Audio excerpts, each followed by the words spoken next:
Karena saat orang diuji itu, setidaknya ada 4 tingkatan orang ketika diuji itu, sikapnya. Yang pertama, ada orang yang marah ketika diuji. Yang kedua, ada orang yang ridho, ia nerima ujian itu. Yang ketiga, ada orang yang sabar dengan ujian. Ini ada yang paling tinggi nih, 4, syukur. Justru ketika dikasih yang gak enak, ada orang bersyukur dengan ujian itu. Allah. Kenapa bisa begitu? Karena ternyata ada 5 kabar bahagia untuk orang yang sedang diuji. Nanti biar kita masuk ke yang sakitnya ya. Okay. Ini Ahilman biar panjangin dulu di awal. Mukodimahnya. Ada 5 kabar bahagia untuk yang sedang diuji. Yang pertama,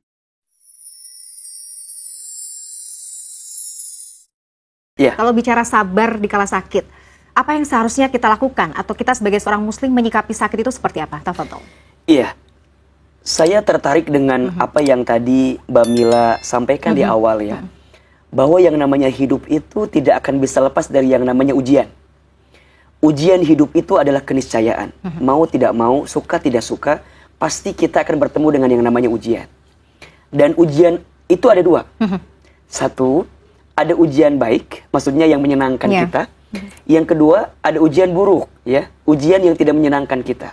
Hal ini bisa dilihat di Quran surat Al-Anbiya ayat 35.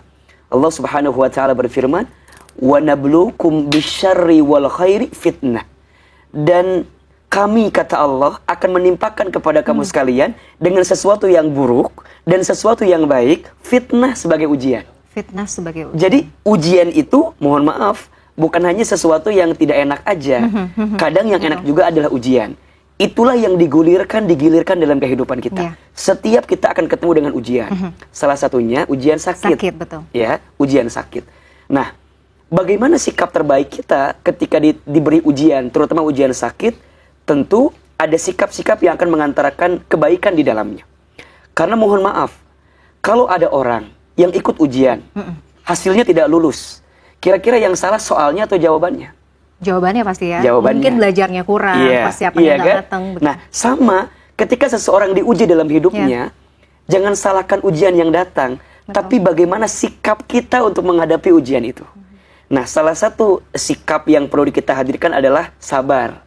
Karena saat orang diuji itu, setidaknya ada 4 tingkatan orang ketika diuji itu, sikapnya. Yang pertama, ada orang yang marah ketika diuji. Yang kedua, ada orang yang ridho, ia nerima ujian itu. Yang ketiga, ada orang yang sabar dengan ujian. Ini ada yang paling tinggi nih, 4, syukur. Justru ketika dikasih yang gak enak, ada orang bersyukur dengan ujian itu. Masya Allah. Kenapa bisa begitu? Karena ternyata ada 5 kabar bahagia untuk orang yang sedang diuji. Nanti biar kita masuk ke yang sakitnya ya. Ini Ahilman biar panjangin dulu di awal. Mukodimahnya. Ada 5 kabar bahagia untuk yang sedang diuji. Yang pertama, ujian itu adalah cara Allah menghapuskan dosa hambanya. Jadi kalau Allah ingin menghapuskan kesalahan seorang hamba, maka Allah berikan ujian kepada hamba tersebut. Agar di saat ujian datang, hamba itu membersihkan dirinya, minta ampun kepada Allah atas dosa yang pernah dia lakukan. Maka kata Nabi, tidaklah ada satu rasa sakit yang menimpa seseorang, kecuali di saat itu Allah sedang hapuskan dosa-dosanya. Yang kedua, ujian itu adalah cara Allah mengangkat derajat hambanya. Kadang, ketika Allah sedang merindukan hambanya, maka Allah titipkan ujian kepada dirinya, agar hamba tersebut mendekat taat kepada Allah. Dan kita akui kan, kalau sedang punya masalah, kita bisa lebih dekat sama Allah. Betul nggak? Betul. Kalau sedang diuji, kita tuh bisa lebih ingin dekat dan taat sama Allah. Maka ketahuilah, di saat itu Allah sedang mengangkat derajat hambanya. Yang ketiga, ujian itu adalah cara Allah menyiapkan kebaikan untuk hambanya.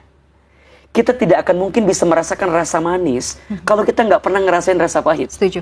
Maka lalui yang pahit itu agar kita tahu rasanya manis. Yang keempat, ujian itu adalah cara Allah mengakui keimanan kita. Karena seseorang tidak mudah saja mengatakan kita beriman sedangkan dia belum diuji. Di Al-Ankabut ayat 2 Allah sampaikan. Dan yang kelima, ujian itu adalah cara Allah menjanjikan surga bagi hambanya. Makin berat ujiannya, makin besar sabarnya, maka makin terbuka peluang surga bagi dirinya. Nah, salah satu ujian yang sering menjadi berat untuk kita adalah sakit. Ya, sakit itu kan satu kondisi di mana keadaan dirasa tidak enak ya. Makan nggak enak, tidur nggak enak, ya, beraktivitas nggak enak. Maka yang namanya nikmat sehat tuh mahalnya luar biasa. Betul. Karena kalau sudah sakit baru terasa. Betul. Begitu mahalnya nikmat sehat yang Allah berikan. Sehingga di antara 5 yang harus kita jaga sebelum 5 hal ada kan? Iya, betul. Ya, iqtanim khamsan qabla khamsin. Jagalah yang 5 sebelum yang 5. Salah satunya adalah jaga sehatmu sebelum datang sakitmu. Nah, bagaimana sikap terbaik kita ketika sakit? Tentu sikap terbaiknya adalah sabar ketika sakit. Apa itu sabar? Sabar itu bukan diem.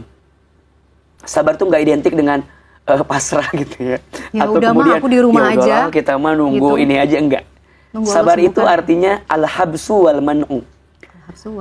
Menahan diri dan mengendalikan diri untuk tidak melakukan sesuatu yang dibenci oleh Allah. Maka orang yang dikatakan sabar bukan orang yang kemudian mohon maaf dengan ujian yang diterima malah jauh dari Allah, tidak. Tapi justru dengan keadaan ujian, musibah yang dia terima, menjadikan dia makin dekat sama Allah. Maka perhatikan di surat Al-Baqarah, ayat 155, 156. Allah sampaikan, A'udzubillahi minasyaitonirrajim. وَلَنَبْلُوَنَّكُمْ بِشَيْءٍ مِّنَ الْخَوْفِ وَالْجُوعِ وَنَقْصٍ مِّنَ الْأَمْوَالِ وَالْأَنفُسِ وَالثَّمَرَاتِ. Dan kami akan menguji kepada kamu sekalian. Apa di antara urutannya? Ketakutan, kelaparan, kekurangan harta, kegoncangan jiwa, termasuk sakit di dalamnya. Dan yang kelima adalah as-samarat, buah-buahan. Atau makna lainnya adalah ada sesuatu yang menyenangkan tapi jadi ujian. Atau ada harapan yang tidak kunjung jadi kenyataan. Berharap A, datangnya B. Maunya begini, jadinya begitu, gitu kan? Nah, di ujung ayatnya Allah sampaikan, jika engkau sedang diuji dengan 5 hal tadi, atau salah satunya, wabasyiris sabirin. Engkau sedang diberikan kabar gembira. Bagi siapa? As-sabirin, bagi orang yang sabar. Siapa orang yang sabar itu? Dilanjutkan ayatnya, alladzina idza asabatuhum musibah qalu inna lillahi wa inna ilaihi rajiun. Orang yang sabar, orang yang ketika dikasih musibah, dia hanya mengatakan kalimat, sesungguhnya ini milik Allah dan akan kembali kepada Allah. Apa poinnya? Sabar itu bukan diam. Sabar itu bukan berarti pasrah dan gak ada usaha, tidak. Sabar itu menahan diri dan mengendalikan diri untuk tidak melakukan sesuatu yang dibenci oleh Allah. Poinnya adalah makin dia dikasih ujian sakit, makin dekat sama Allah. Itu yang Allah inginkan. Jadi nggak ada istilahnya misalnya menggugat takdir Allah, jangan, marah. Jangan. Tapi kan kadang-kadang tuh namanya manusia ada perasaan tidak terima. Karena itu tadi, Ahilman, sesuatu yang nyaman dalam diri kemudian Allah ambil, Allah gantikan dengan rasa yang tidak enak. Ya? Betul. Makanya nanti ada 4 atau 5 lah ya, sikap terbaik ketika kita sakit. Nah, yang paling pertama, sikapnya adalah ridho. Ridho dulu ya. Menerima keadaan sakit yang kita dapatkan itu. Dan bagi orang beriman, semua keadaan baik. Di dalam hadis Nabi SAW sampaikan, ajaban li amril mu'min. Sungguh menakjubkan perkara bagi orang beriman itu. Kenapa? Karena bagi orang beriman itu semuanya baik. Inna amrahu kullal khair. Dikasih nikmat dia bersyukur karena itu baik baginya. Dikasih musibah dia bersabar karena ini baik baginya. Maka ridha dengan ketentuan Allah. Bagaimana caranya? Prasangka baik sama Allah. Maka ini penting ya.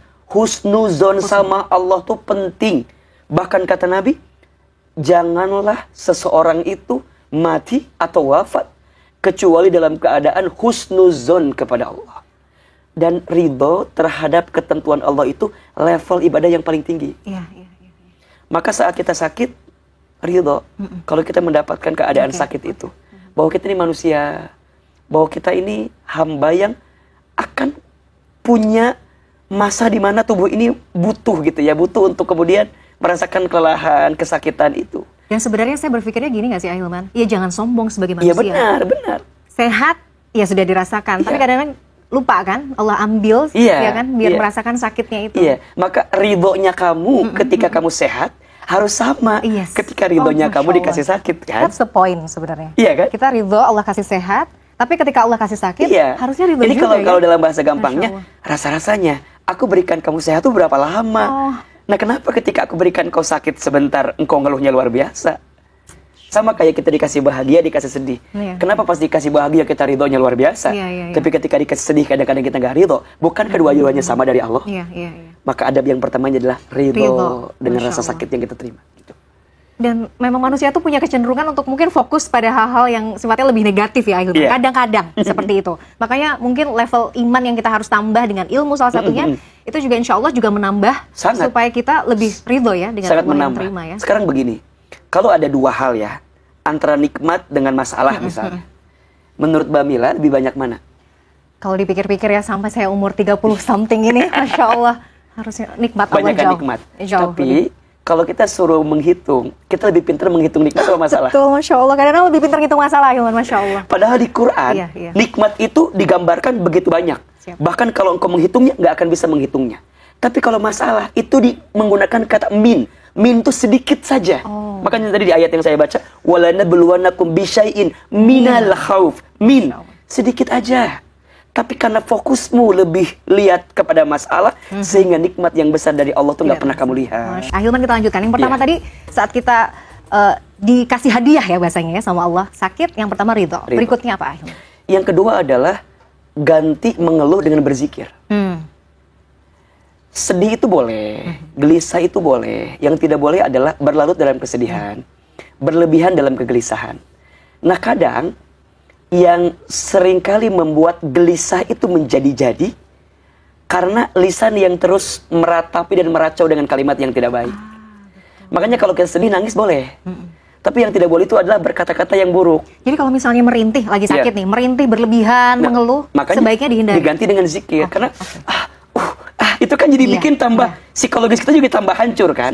Maka ganti keluhannya dengan zikirnya, ganti mengeluh dengan ganti Astagfirullahaladzim. Astagfirullahaladzim, ya Allah sakit. Nah, iya, nggak apa-apa ya, juga. juga. Jadi kan jadi itu mengalihkan fokus kita pada mengeluh yang berlebihan, sehingga kalimat yang keluar adalah zikir. Iya, betul.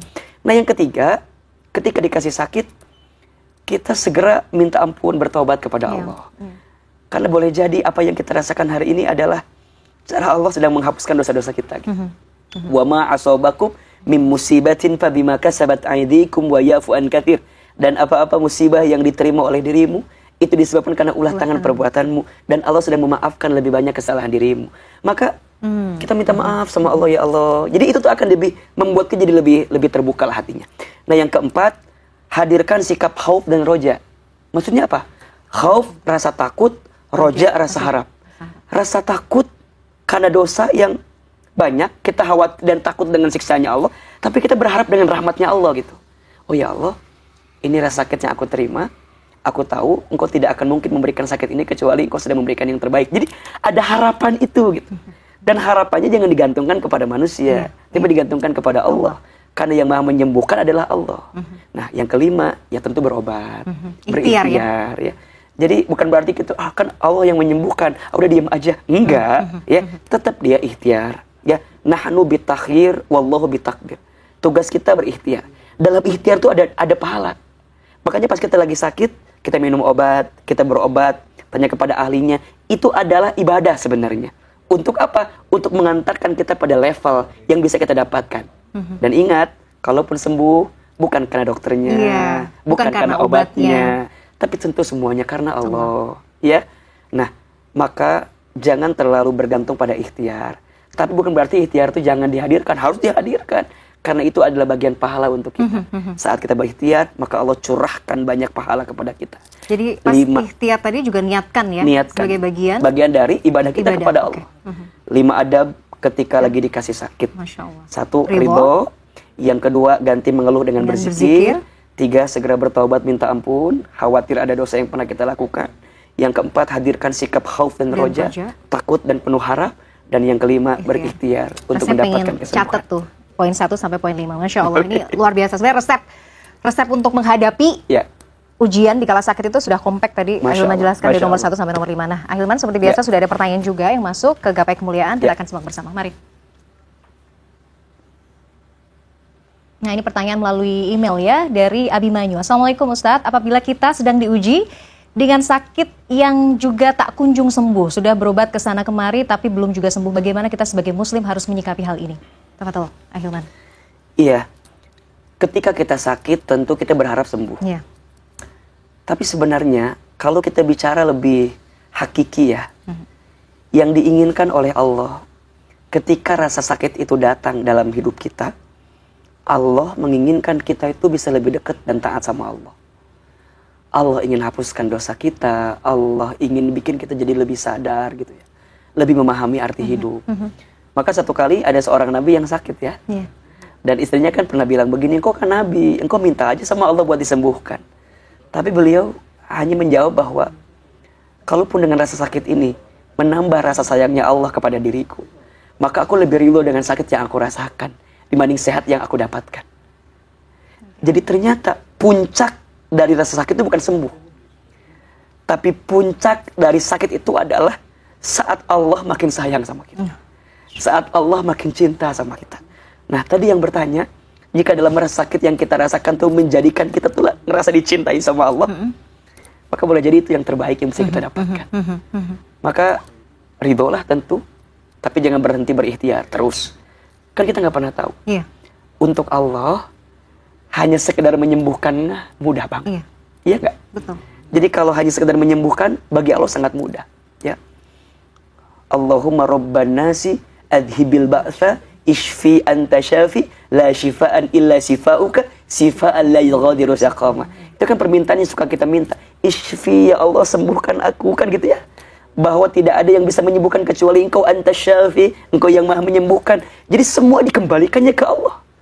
Nah selain itu kan juga ada doa kalau kita sakit, kan kalimatnya syafaqallah la ba'sa tahurun insyaallah. Ya, semoga Allah berikan kesembuhan, la ba'sa, enggak apa-apa, tahurun, Allah sedang mensucikan dirimu. Masya Allah gitu. Maka kadang yang sering membuat rasa sakit itu berlebihan tuh ternyata hati. Maka yang perlu dilembutkan pertama kali adalah hati. Kembali kepada 5 adab tadi, insya Allah akan membantu proses penyembuhan. Tentu dengan ikhtiar kita berobat seperti biasa. Tapi yang tadi, karena gini, begitu banyak penyakit yang hinggap dalam tubuh kita. Kalau ditelusuri lebih dalam, karena ada penyakit hati yang membelenggu diri kita. Dengki, benci, rasa marah yang berlebihan, dendam mungkin. Dendam. Ini makin dirawat nih di hati kita. Pada akhirnya hati yang kotor itu nanti akan membawa pada anggota tubuh kita yang kemudian jadi sakit juga gitu. Makanya coba direnungi gitu ya. Kenapa kita sakit? Kira-kira ada salah, ada salah siapa gitu ya? Misal sama orang tua gitu. Masya Allah, betul. Misal ke samping pasangan kita. Apakah mungkin kita zalim sama orang lain? Misal pernah ada kezaliman kita sama orang lain. Nah, makin kita sadar, makin kita ngerti, itu nanti akan bereaksi tuh. Makin kita minta ampun sama Allah, ya Allah ampuni semua dosa-dosaku. Kemudian kita berobat dengan jalan Allah terus, ya dengan sendirinya Allah ringankan gitu. Sampai pada titik terakhirnya Allah berikan ketenangan gitu. Betul. Jadi yang paling penting ketika kita dikasih ujian itu kan bukan hanya solusi, tapi kita dikasih rasa tenang untuk melihat ujian itu dalam perspektif yang lebih menenangkan. Itu yang paling penting. Setuju, Ahilman. Makanya lagi dikasih sakit, tentu kita doakan semoga Allah berikan kesembuhan. Amin. Dan Allah berikan kesabaran ketabahan, serta di balik sakit Allah tambah sayang sama kita. Allah sedang menggugurkan dosa kita. Jadi kalau kita misalnya mau ngeluh karena mungkin rasa sakit yang tidak tertahankan, ingat aja ya Ahilman, bahwa Allah ini sedang menggugurkan dosa, menggugurkan dosa gitu ya Ahilman. Jadi makin terasa sakitnya, makin berat sakitnya, dan makin ridho kita dengan ketentuannya, makin di saat itulah Allah bersihkan dosa-dosa kita. Makanya ada seseorang yang ketika nanti dihisabnya ringan. Salah satunya karena apa? Karena aku lebih dahulukan ujianmu di dunia katanya. Termasuk dengan rasa sakit yang kamu rasakan ketika di dunia. Ahilman, pertanyaan saya, ada mungkin orang-orang yang menganggap bahwa sakit itu, walaupun misalnya kita yang sudah mungkin sedikit belajar tentang sabar atau ilmu bagaimana harus menghadapi sakit begitu ya. Ketika sakit itu, iya Allah cinta sebenarnya, tapi ada mungkin beberapa orang yang menganggap ini jangan-jangan hukuman nih dari Allah. Sebenarnya boleh juga ya kita menganggap itu sebagai bentuk kita nanti trigger, untuk introspeksi. Introspeksi kan? Ya. Tapi kalau saya tetap lebih senang dengan kalimat Allah sedang mencintai kita. Allah sedang merindukan kita. Makanya ingat-ingat dua saja. Kalau Allah mengujimu di saat engkau masih bertakwa kepada Allah, masih taat kepada Allah, tapi Allah masih mengujimu, maka Allah sedang siapkan dua hal untukmu. Satu, Allah sedang menghapuskan kesalahanmu. Mungkin dulu sebelum engkau taat kepada Allah ada kesalahan yang tanpa disadari engkau lakukan. Atau yang kedua, Allah ingin mengangkat derajatmu. Allah sedang menyiapkan tempat terbaik untuk dirimu gitu. Nah, ini tuh berlaku kayak buat bisikan dalam hati kita aja ya. Tapi jangan jadi ucapan bagi orang lain ya. Misalnya mohon maaf ya, Ada teman kita yang lagi diuji, kita nggak bisa bilang kamu sih banyak dosa, makanya tobat, minta ampun. Jangan hanya itu gitu. Itu nanti malah bikin tambah down. Malah down ya. Tambahin lagi, iya banyak istighfar, Allah lagi angkat derajatmu gitu. Ini kan kadang-kadang suka gitu. Kalau mulut nggak bisa. Kalau orang lain yang diuji, banyak dosa sih kamu mah. Kalau kita yang lagi diuji, lagi diangkat derajatnya. Jadi kadang nggak seimbang gitu cara melihatnya. Jadi itu berlaku untuk diri kita pribadi. Malah sebaliknya, kalau kita diuji secara pribadi, Allah lagi ngapusin dosa-dosa saya. Tapi kalau orang lain yang diuji, kita bilang Allah lagi angkat derajat. Itu akan jauh lebih menyenangkan. Dan nggak apa-apa menyenangkan hati saudara kita, kerabat kita yang sedang sakit. Kan memang harus ya, ya. Dan itu yang dibutuhkan. Makanya kalau ada orang yang sakit itu, salah satu yang harus kita hadirkan adalah menghiburnya, menguatkannya. Jangan sampai kemudian, ini mah nggak akan lama lagi kelihatannya. Aduh. Aku lihat nih, tetangga kemarin juga sama kayak kamu, nggak lama. Jadi dia malah down. Oke, nanti ini menarik nih untuk kita bahas di segmen berikutnya terkait kalau kita misalnya menjenguk orang sakit, bagaimana adabnya. Misalnya kita mau menjenguk mungkin teman, kerabat, saudara yang juga sedang sakit. Adabnya seperti apa sih saat menjenguk? Iya, yang pertama tentu kita tuh datang untuk menyemangati, ya. Niat karena Allah untuk menghadirkan kebaikan kepada orang yang sedang sakit, menyemangati. Nah, tentu semangatnya dengan mendoakan yang baik-baik. Tadi kita bacakan doanya ya. Bisa syafaqallah la ba'sya tuhur insyaallah, atau Allahumma rabbana si adhibil ba'sya iswi anta syafi la shifaan illa shifauka shifa la yughadiru saqama. Yang pertama, semangatin dia, doakan dia. Nah, yang kedua, untuk meyakinkan bahwa dia nggak sendiri gitu. Kan biasanya orang sedang sakit kan banyak kehilangan tadi tuh. Hilang rasa makan, hilang rasa tidur, hilang aktivitas, termasuk dia hilang teman tuh ngerasanya. Mana ya orang-orang gitu, kok sekarang nggak banget. Nah, jadi hadirnya kita menyemangati bahwa kamu nggak sendiri gitu. Nih kamu ada aku di sini gitu. Nah, yang ketiga, tentu untuk membahagiakan dia. Makanya kalau ada orang sakit itu kita tanya sebenarnya, lagi pengen apa? Kita bawain sesuatu. Aku bawain gitu ya. Jangan sampai begini, ada orang yang jenguk sakit temennya. Di rumah sakit ada buah-buahan, malah dimakan sama yang jenguk gitu. Ini kadang-kadang suka aneh-aneh aja kan. Justru kita tuh bawain dia. Oke, mungkin kalau makanan kan terbatas ya, karena dokter mungkin ngasih resep nggak boleh ini kan. Mungkin kita bisa kasih apa, sesuatu yang bikin dia tuh jadi senang gitu. Kira-kira apa yang mau dibawain apa? Bahkan mungkin kirim sesuatu yang lucu-lucu yang bisa bikin ketawa. Itu juga bisa ya. Positive vibes kita nih harus dikuatin gitu. Misalnya ya, termasuk kita kirim-kirim video, misalnya tausiah ustadz yang menenangkan hati, biar dia tuh jadi lebih semangat gitu dengan itu semua gitu. Jadi 3 tuh, 1 datang untuk menyemangati dan mendoakan. Yang kedua datang untuk membersamai dia bahwa dia nggak sendiri, dan yang ketiga untuk menghibur dia bahwa dia kuat menjalani apa yang dijalankan ini. Nah, sebenarnya juga yang harus didoakan tuh bukan orang yang sedang sakit saja. Betul. Justru kan di saat orang sedang sakit itu doanya mustajab tuh. Iya ya. Jadi kalau ada orang yang sakit, misalnya doain aku ya sembuh, ya. Kamu juga doain aku ya. Jadi saling mendoakan. Ya, begitu ya? Bisa. Ya kan mereka lagi sakit, lagi dalam keadaan ya maksudnya terpuruk kan.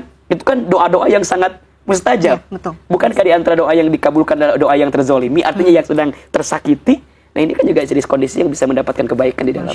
Maka saling mendoakan. Aku doakan dirimu diberikan kesembuhan, kamu juga didoakan makin disayang sama Allah. Jadi dua-duanya baik.